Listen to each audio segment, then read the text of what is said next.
নির্বাচনকেই বানচাল করার জন্য আমাদের দেশের কিছু রাজনৈতিক দল, কিছু গোষ্ঠী নানানভাবে তৎপর রয়েছে। শেরপুরেও আমার উপর হামলা হয়েছে। আমি স্বয়ং যেখানে গণসংযোগে ছিলাম সেখানে আমার বিশাল বহর থাকা সত্ত্বেও তারা আমাকে হামলা করেছে। দেশের নাম্বার 1 ট্রেডিং অ্যাপ নিফটি ফার্স্টে পাচ্ছেন ট্রেডিং এর সব সুবিধা, dual exchange access, company analysis, portfolio তৈরি করা সহ আরও অনেক ইউনিক ফিচারের সাথে ট্রেড করতে ডাউনলোড করুন এক্ষুনি।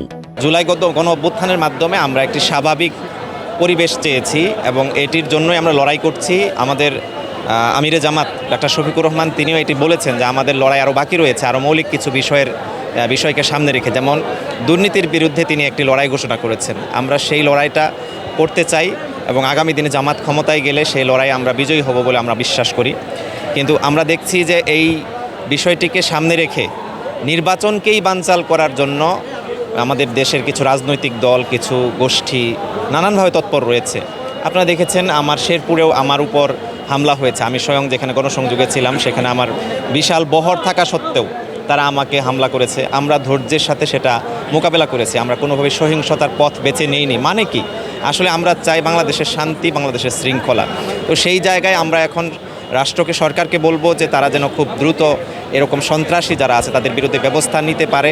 যদি না নিতে পারে তাহলে আগামী দিনে আমাদের জন্য খুবই ভয়াবহ একটি পরিস্থিতি তৈরি হতে পারে এবং আমরা আশঙ্কা করছি নির্বাচনেও এরকম পেশি শক্তির ব্যবহার সেটি হতে পারে। এজন্যই জামাত ইসলামী পিআর পদ্ধতির নির্বাচনের ব্যাপারে কিন্তু আহ্বান তুলেছিল।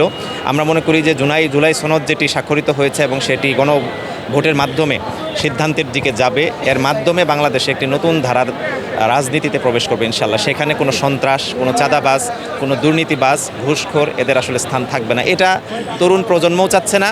বিশেষ করে আমি বলবো যে নতুন বাংলাদেশের যারা স্টেক জুলাই যোদ্ধা তাদের কারোরই এই ব্যাপারে আগ্রহ নাই।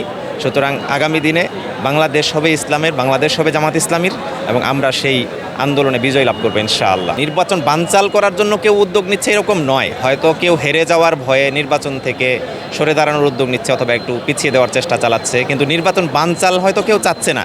কিন্তু এখানে যেটা দুর্বল দিক সেটি হচ্ছে যে আমাদের যারা নির্বাচনের স্টেক বিভিন্ন রাজনৈতিক দলগুলো তারা হয়তো বিষয়টি বুঝতে পারছে না যে এর মাধ্যমে ভিন্ন কোনো গোষ্ঠী, পতিত ফ্যাসিস্ট বা তার দোসররা সুযোগ নিতে পারে। এই জায়গায় হয়তো তারা বিষয়টি ক্যাচ করতে পারছে না।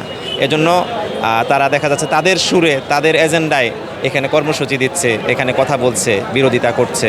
কিন্তু আসলে তো তারা নিজেরাও জুলাই যোদ্ধা ছিল, তারা জুলাইয়ের স্টেক, গুরুত্বপূর্ণ স্টেক।